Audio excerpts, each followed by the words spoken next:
Welcome to episode 64 of our series on the surnames of Appalachia and the American South. On today's show, we'll go in search of the origins and meanings of 8 more requested surnames. Promises to be a good show, so I hope you'll join me. Let's get started. Number 1, Brooks. The first 2 surnames on our list today are Brooks and Fike. They take me back to my days in Washington County, Arkansas, and Ottawa County, Oklahoma. When I was a doctoral student and instructor at the University of Arkansas, a young fellow from Tulsa, Oklahoma was tearing up the country music charts. Old Garth Brooks had, and apparently still has, friends in low places. At the end of the day, though, Garth Brooks told the world that he was thankful for unanswered prayers. Wow. I'm not sure how he thinks about his lineage, but Garth's surname is English, and it signified one who lived near a stream outlet. In Ireland, the Brooks surname arrived in the 16th century, but in Scotland, it's been in the records since the late 1400s. Lastly, I didn't find it among the traditional surnames of Wales. Before we leave Brooks, though, I wanted to ask you a question. Around my neck of the woods, we would call a large stream a creek, but a small stream, in the words of my sainted grandmother Nanny, would be a branch. How about you? Did you use brook, branch, or creek, or all of them when you were growing up? Number 2, Fike. Speaking of Fayetteville, Arkansas, the home of the University of Arkansas, go Suey, go Pig, what a name, and Tyson Foods, I had a neighbor named Robert Fike at Nettleship Apartments in Fayetteville. He was one of the kindest men that I ever met. I sure hope he's doing well. He would be in his 80s and he was a heavy smoker. At any rate, Robert's family name is an Americanized form of the German. It began its existence as either a pet form of Frederick or as one who was fated to die. That doesn't sound good. You're a Fike. Well, what does that mean?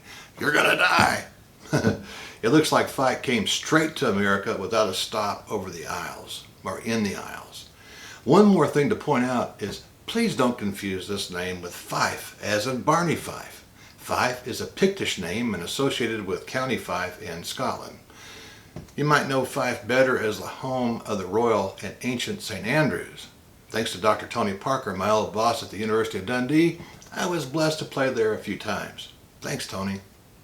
Number 3, Basham. I have to say at the outset that I've never had the pleasure of meeting a person named Basham. But that may be more because I'm a shut-in and a shy recluse. At any rate, Basham is an old English surname that no doubt was given someone who lived in an enclosure, which is what ham means. There could be more than one such place. I can imagine an old bloke named Boss or Bass who lived in an enclosed estate. At the end of the day, I couldn't find Basham listed among any of the traditional surnames of Ireland, Scotland, or Wales, so it looks like your paper trail will lead you to England. Number 4, Spradlin. Just as some German folk Americanized their family name to Fike, so did the first people with the old English surname Spradlin. In England, where the name originated, it was spelled Spratling. Apparently, the earliest Spratlings either loved to eat sprat, a nutritious little fish that's eaten around the world, or, I hate to say it, an early member may have looked like one. Now, I hope not. Before you think that's a crazy idea, remember Barney Fife that I mentioned a minute or two ago? He was played by Don Knotts. Don became so famous that in 1964 he starred in a movie titled The Incredible Mr. Limpet. Mr. Limpet, Knotts' character, not Knotts' character, was a human who loved fish so much that he became one. At the end of the day, I couldn't find Spradlin among the traditional surnames of Ireland, Scotland, or Wales. So I think your paper trail will lead you to England. Number 5, Fettinger. Today is another day for German names, it seems. And this one again was modified upon the arrival to the U.S. or in the U.S. According to Hans Ballo, Fetting is a German name derived from Fettig.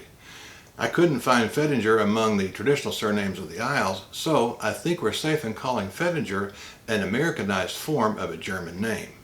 By the way, the Dictionary of American Family Names agrees with the German origin of Fettingers. Number 6, Maynard. Despite living only 30 miles as the crow flies from Maynardville, Tennessee, the name Maynard made me recall Brad Pitt's character, Lieutenant Aldo Raine in *Inglourious Basterds*. Now, Brad had some good fun imitating a World War II officer from Maynardville, Tennessee. He had the accent down pretty good.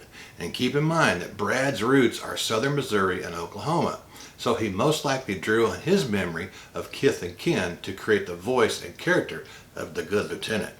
At any rate, the surname Maynard was brought to England by the Normans. It meant power and brave. Maynard is found in the Scottish records that date back to 1144. That time's consistent with the arrival of the Norman nobles in the Bonnie Land. It's also found among the surnames of Ireland, so I'm afraid you'll need a paper trail to locate the origin of your post-Norman line. Number 7, Kidwell. I was happy to receive the request for Kidwell. My beloved grandmother, the one who raised me, she attended Batley Baptist Church in Anderson County, Tennessee. Reverend Luke Kidwell was her pastor. When she passed in 1999, he preached her funeral. That was the last time I got to see him. Despite being a young man, he contracted a terminal case of cancer not long after Nanny's funeral. Folks, the rain falls on the just and the unjust. But nonetheless, I'm looking forward to seeing them both when it's my time. At any rate, according to Harrison, Kidwell is a Celtic name, so when I found it in Devonshire, England, I was not surprised. The southwest of England includes Cornwall, a Celtic region. Kidwell also appears in the nearby area of Galmorgan in Wales. At the end of the day, I think we're safe in calling Kidwell an English or Welsh surname of Celtic origin. Number 8, Murray. This name can also appear with the MC or MAC prefix, as in Fred McMurray of My Three Sons fame. So that should clue us that this is an Irish or Scottish family. A review of MacIsaac and Black's important books supports that assumption. It originated in the Inverness area of Scotland, a place made famous by Nessie and her famous loch, the Loch Ness Monster.